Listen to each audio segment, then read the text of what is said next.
Sri Lanka's most powerful news brand.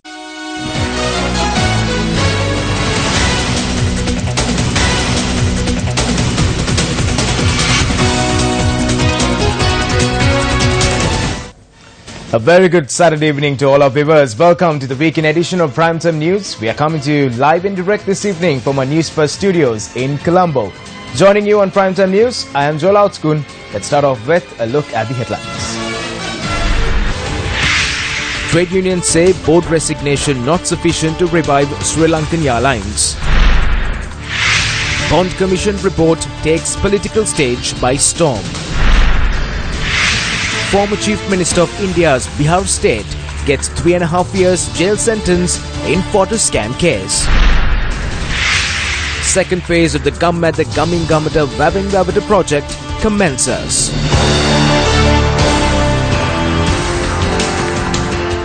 First up on the news this evening, Prime Minister Ranil Wickremesinghe called on the Mahanayakas of the Malwathu and Askiru chapters today. The Prime Minister called on the Mahanayakas of the Malwathu chapter, Most Venerable Tibbatu Ave Sri Sumangala Thero, and thereafter paid homage to the temple of the Sacred Tooth Relic.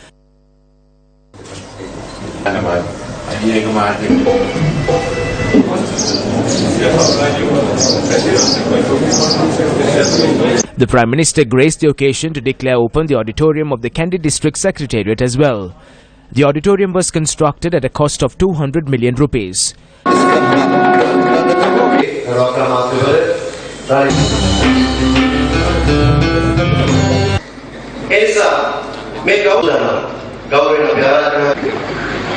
Thereafter, Prime Minister Wickremesinghe called on the Mahanayaka of the Askiru chapter, the Most Venerable Varkagoda Jnanaratna Thera.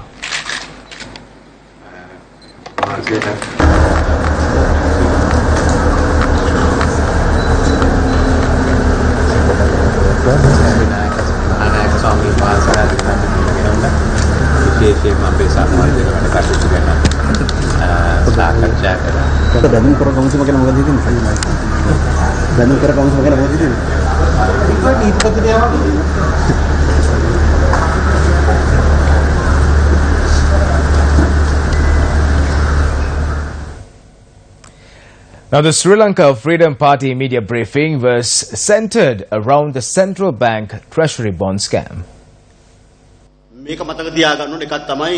Keep one thing in mind. The President cannot deliver a judicial verdict on this report. It needs to be done by the judiciary. The President can make the Commission report public. You can't write a report based on the needs of one person or another. The COPE report and the Commission report will be termed as two separate evidence in court. Court will impose the punishment based on all the evidence. The names of two political authorities were mentioned in this report. Ravi Karunanayake was mentioned in the report. In his special statement, the President said the Prime Minister should not have made a statement in Parliament and regarding other matters. If the Prime Minister, who admires the UK's Westminster system, has done things he was not supposed to do, what should he do now?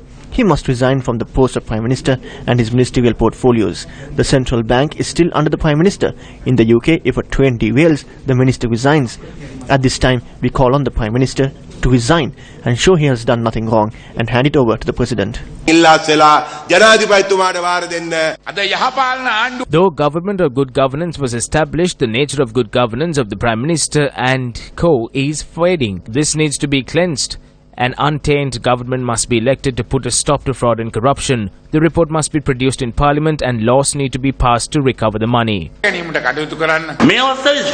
You are with the Sri Lanka Freedom Party. Do you believe a motion of no confidence needs to be presented? There is no dialogue regarding a motion of no confidence against anyone. We have not been informed if one is presented. We will consider it and make a decision. Do you think there is a need to bring one? We will have to consider the views of all in the SLFP and make a more practical approach. You are not letting out the answer. Do you think you will lose the post of Deputy Minister? We engage in politics not anticipating anything. I did not make a statement about the Prime Minister having to wear a prison jumper when I was the Deputy Minister. But what I say is valid for all times. The Citizens' Voice for Just Society calls on the Prime Minister to resign over the bond issue.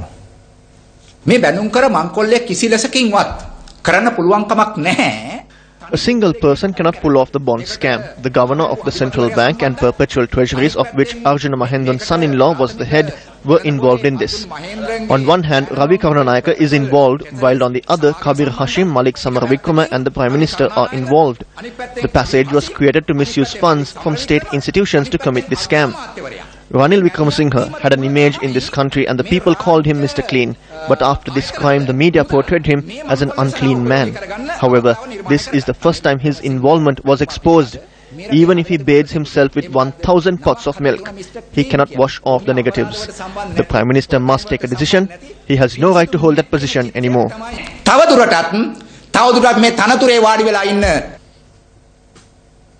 The joint opposition is preparing to move a motion of no confidence against the Prime Minister.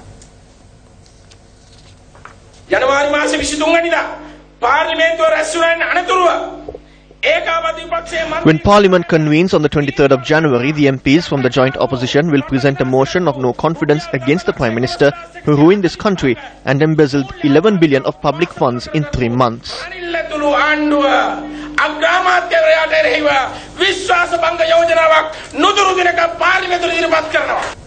Quickly shifting your attention to some news from India, further corruption related. Now, former Chief Minister of Bihar State in India, Lalu Prasad, was sentenced to 3.5 years in prison and fined 1 million Indian rupees by a special CBI court in the second fodder scam case in which he was found guilty. Specifically, Lalu was fined 500,000 Indian rupees in each of 2 cases in the scam. Failure to pay would lead to a 6-month extension to his prison sentence. The CBI court on the 23rd of December convicted Rashtriya Janata Dal chief and 15 others in a case related to the fraudulent withdrawal of 8.4 million Indian rupees from the Deoghar district treasury in Bihar between 1990 and 1994. Lalu was convicted in the first of 5 fodder scam cases in 2013 and for that was sentenced to 5 years in prison. The former Chief Minister of Bihar is currently lodged in Birsa Munda Central Jail in Ranchi. There were 34 accused, of which 11 died during the trial, while 1 turned CBI approver and admitted to the crime. The 16 convicted persons include 3 former IAS officials.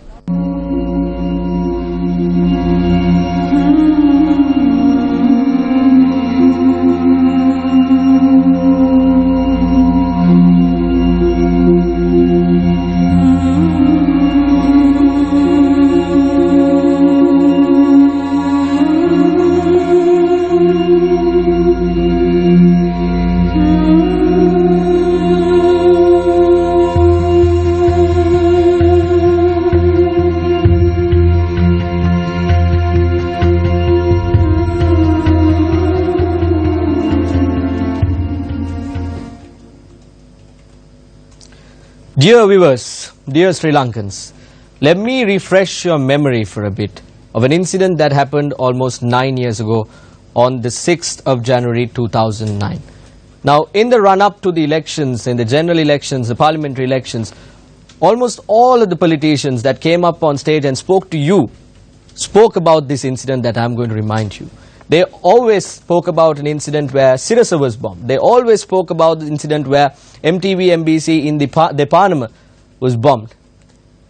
But it has been 9 years since all of this happened. It has been 9 years since someone, some power, some authority decided that Sirasa should be silenced. MTV should be silenced. MBC, our network, should be silenced. You are witnessing visuals right here as to what happened on that day.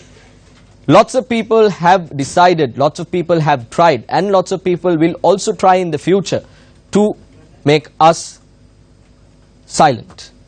But we will never fail nor falter. We have had the courage to be different and we will forge ahead from strength to strength. We will achieve that responsibility you have vested upon us to keep you informed, to bring to you the relevant information that you need to make the decisions when it comes to those most critical times. We have to keep in mind that what happened 9 years ago has not been the answers to the problems that we were facing 9 years ago. The visuals that you're seeing have not been found up to date. What happened to those people who used this event to make it their own success story at the elections when it came to that? What happened to all those people who pointed fingers at various other people and said, this is who did it, this is the person who did it? But nothing has happened up to date. They have not been able to find who was responsible for this monstrosity that unfolded at our studio complex in MTV MBC in Deparnama.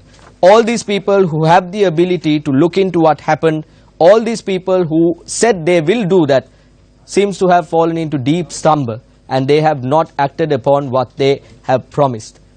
People have tried, as I said, to make us silent, but we will continue to report so that you will be able to decide. One story we have been very closely monitoring is the situation pertaining to Sri Lankan Airlines. Yesterday we showed you how the incompetence of the authorities of the previous government and the incompetence of the government officials in the present government who were appointed to look into this problem and to create a solution, to provide a solution to the problem, have failed in doing so, and this has resulted in the massive losses at Sri Lankan Airlines. Now we also have to keep in mind that Sri Lankan Airlines is simply running on loan after loan. They are obtaining loans to salvage the situation at Sri Lankan Airlines. This situation was raised at the SLFP meeting that was held, and here's what happened. Sri Lankan Airlines has suffered billions in losses. Now the board of directors is getting ready to resign. Will you allow them to wash their hands of the debt they created? The president is the person who revealed all this to the nation. He is the one who said that we will take immediate action on it. I believe that everything you have just said will be covered through these investigations. The responsible persons have been given instructions. We need to start a revolution when the issue arises.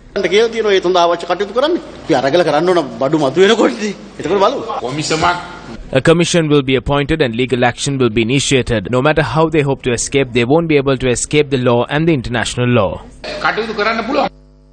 In the inability of these officials when it comes to salvaging what has happened to the national carrier is indeed a problem that every one of us has to sit and think. But two people or two parties, two segments have been constantly talking about the situation pertaining to our national carrier.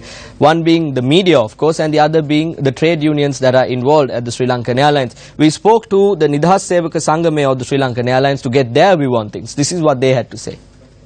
Sri Lankan Guan Samagama.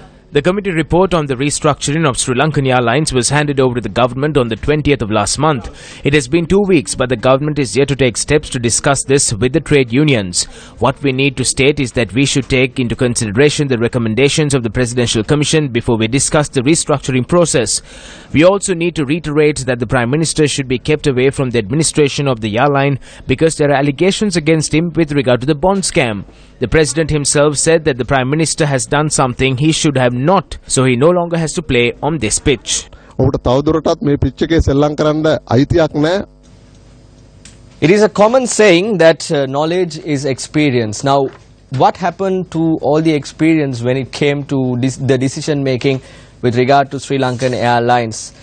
The officials at Sri Lankan Airlines have said that they have a last option, and that is the closure of the national carrier. That means that we will no longer have a national carrier in Sri Lanka. The ambassador of our country, as some call it, is this the only option, or is there another option? We met a Sri Lankan official who had been working overseas to resurrect a company, who had been in a situation like that, a different national airline of a different country. We spoke to Mr. Vasantha Kumara Siri. He had been the CEO of an international airlines. This is what he had to say. This airline operates from sunrise to sunset because most of the outports don't have the lights. The airline ran into losses for the last 30 plus years, 32 years actually. I took over the position as a CEO in 2006 and I was the CEO until 2013. We recovered within 3 years. To make it possible, there were a lot of supporting activities. Those were my Prime Minister as well as the ministers, subsequent ministers, 2 Prime Ministers and 2 ministers, 3 ministers, they all supported the board and myself as the management CEO, and they allowed us to operate this airline, and also he asked me to maintain the highest level of governance, and we maintained that. And I had a very commercially savvy board, and the board supported me, as well as I created a team, supporting team together, the executive management team as well as all the staff, and I conducted a lot of training to all the staff, from the cleaner to the most senior manager, including myself, was trained on a certain thing, that is, get rid of the complacency and bring urgency. The complacency can destroy any large organization. We carried out the job by example. So I behaved in exemplary manner, and then rest followed. So that support brought it there. And we paid dividends to the government. We paid very good bonuses, and we dealt with all the 4 unions in a very harmonious manner, and we resolved all their outstanding arrears issues for 10 or 15 years. And also, I am very happy to say, the pilot body, with a marginal salary increase, we negotiated to increase their productivity by 40%, because everybody was made to understand rescuing this airline is everyone's responsibility. That's all we have for you from the newsroom here in the 3rd floor. It's back to the main studio. Joel, over to you. Well, thank you very much, Chaturanga. Following up more news here at home. Now, the wife of an inmate who was assaulted at the Kuruvita prison recently was summoned to police today. It is reported the Kuruvita prison had filed a complaint with police against the woman in question for allegedly threatening a prison officer. The inmate who was beaten inside the Kuruvita prison was moved to the Ratnapura General Hospital on the 29th. The inmate, identified as Jeevananda Rajapaksa, says he was beaten by prison officers following a dispute with another inmate.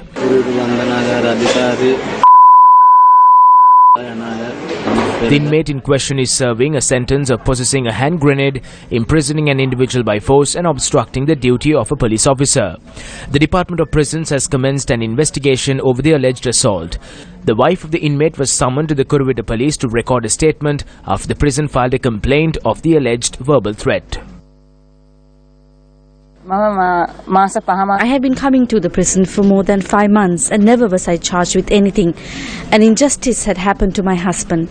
They are accusing me of this because they want to cover up the incident. I did not reprimand or insult them.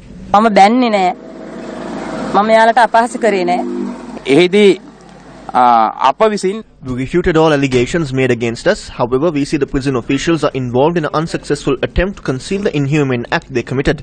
They are attempting to free the person who did it and send the victim to prison. Now, with the local government elections drawing closer, time now for some views expressed in the political arena. There is only one thing about the election. If you are happy about what they have done since 1996, then vote for them. If not, please keep in mind they are not returning to power to fix what they have done wrong. They say this is a small election, but this is not a small election. This is an election that will paralyze the government.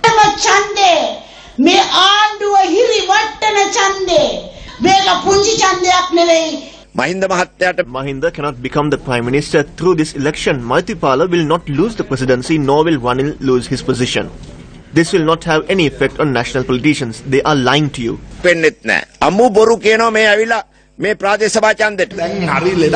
Mahinda Rajapaksa's speech has become a big issue. Some people ask whether he is a member. He's not a member. He is our exemplary leader. We won't have any other leaders.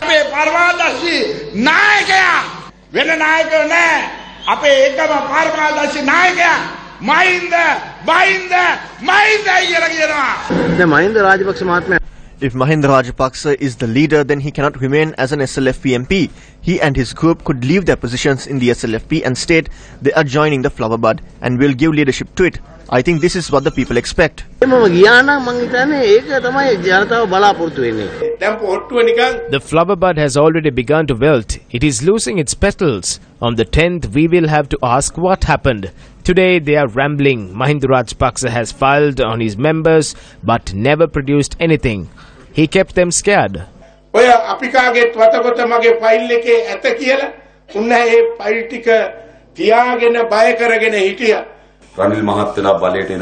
Ranil came into power, he said they would catch thieves. Did they do it?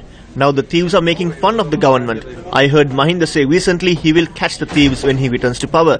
This has become a joke. Some might have thought it's okay not to catch thieves as long as they don't do it. Did they do that? The Bond Commission report is out. The transaction took place on the 27th of February. Ranil became the Prime Minister on the 8th of January.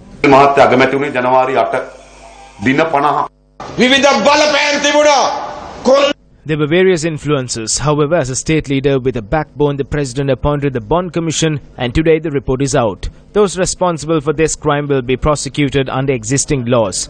No one needs to have any doubts about it.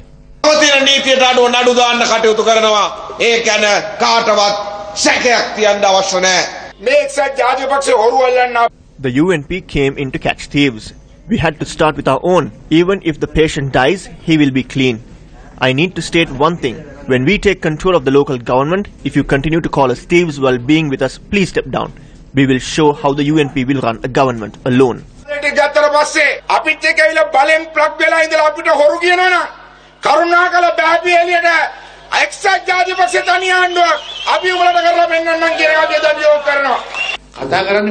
He speaks while seated on his brain. The President appoints the Prime Minister. The President can remove him as well. It is the same with the ministers. Why did Ravi leave his post? Because he was asked to do so. All the members of the UMP are not thieves. There are some good people as well. Dilan wants to, but is afraid. He said a group will come to Adams Peak from Ratnapura, while another group will come from the Hatton Road and everyone will join hands in Nallatanya. Dilan Pereira is the only one in Nallatanya now. There is no need to panic. If there is no one for him, the UNP will take care of him.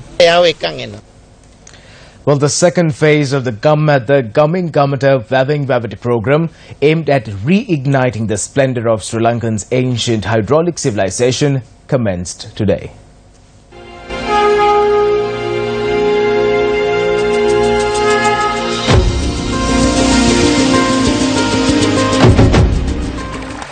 On the 17th of December, this initiative was launched at the Bellan Kadavara Ellangava or Vava system located in the Palukas Vava Divisional Secretariat in the Anuradhapura district with the aim of conserving the magnificent irrigation system for future generations.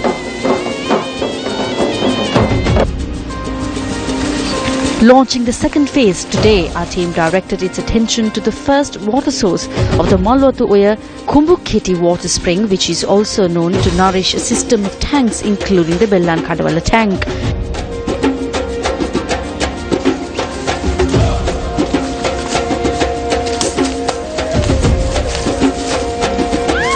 The agrarian community in the area says that in the past the water from this spring was collected with a dam that was built across Kumbukkadavala and water was allowed to flow through to the tank system.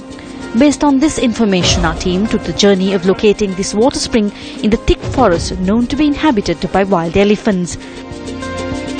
Many eminent persons with extensive field experiences, including Dr. P.B. Dharmasena, a lecturer at Peradeniya and Rajarata universities, took part in this field inspection. When we reached the location, we found out that the ancient dam that was built to divert the water from Kumbukketi water spring to Veeravava tank in ruins. Our team first inspected the location.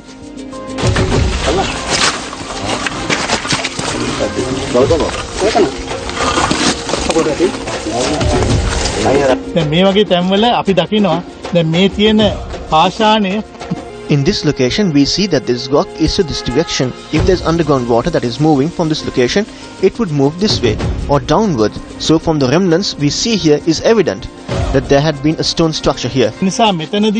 මේ ගල් බැම්මක් හදනකොට අපි හොඳටම දැකලා තියෙන දෙයක් තමයි ගලින් කරපු view එකක් තිබිලා තියෙනවා. If the water is to be blocked and collected here, then the dam should have been built by digging the ground from here. Through this technology, not only surface water but also underground water is collected.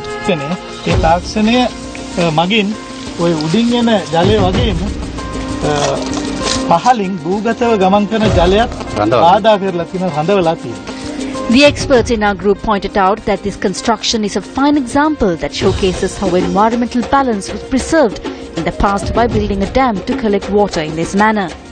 Today, on the first day of the second phase of the Gammat the Gamin Gamata Vavin Vavata program, we are here in Bellankadavala. And here in Bellankadavala, we visited the area known as Kumbukhiti Ulpata. Now, this is a spring that used to supply water to the vast cascade system that surrounds this area. We are investigating into the effects that this cascade system had on the Sri Lankan economy and how our ancestors utilized this cascade system in agriculture and other activities. Thereafter, our teams went in search of the water spring. We were in for an unexpected treat during this journey as we were able to find the remnants of an ancient burial ground. Experts point out that the graves that were marked with rock chips should be directed to the attention of archaeologists. This footage, however, bears testament to the current state of this site with a lot of archaeological value. Thereafter, our team was able to locate the Kalavala water spring, which is the main water source for the Bellankadavala reservoir. Farmers point out that around 100 years ago, a reservoir was built at this location by building a dam around this water source. Dr. Dharmasena pointed out that this too was built to protect the environment system and the catchment area. Our team is scheduled to inspect Y water spring and Murugasala tank.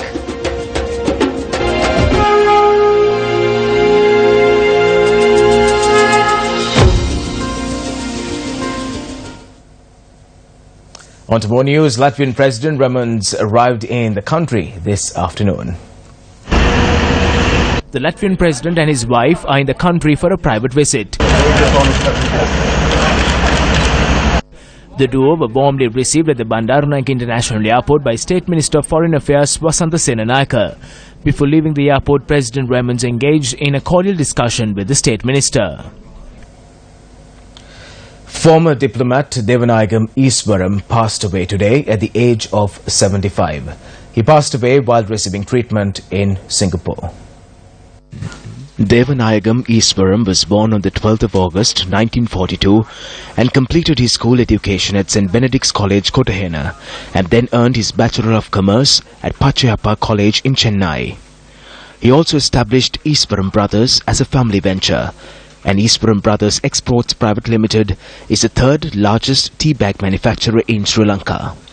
He held the position of Honorary Consul at the Honorary Consulate of Mauritius in Colombo from 1955 to 2012. He was the chairman of the Sri Vardharaja Vinayagara Temple in Kotahena, chairman of the Bhagavan Sri Satya Sai Central Trust of Sri Lanka, and the president of the Sri Sriddhi Sai Baba Trust. Devanayagam Easwaram was the president of the National Chamber of Commerce of Sri Lanka and was the vice president of both the Sri Lanka India Community Council and People of Indian Origin. Devanayagam Easwaram was awarded the civil honour of Deshabandhu by the government of Sri Lanka in 2017 for his services to the nation. Now, France held talks with Sri Lankan leaders in Colombo yesterday in a bid to secure support to host the World Expo 2025 in Paris. France has hosted 7 World Expos during the 19th century and an international exposition of art and technology in modern life in 1937. This helped speed up the great technical, cultural and social developments of the 20th century. The country's candidacy for 2025 is rooted in the desire to make France a forum for dialogue, progress and innovation once more as the digital revolution advances.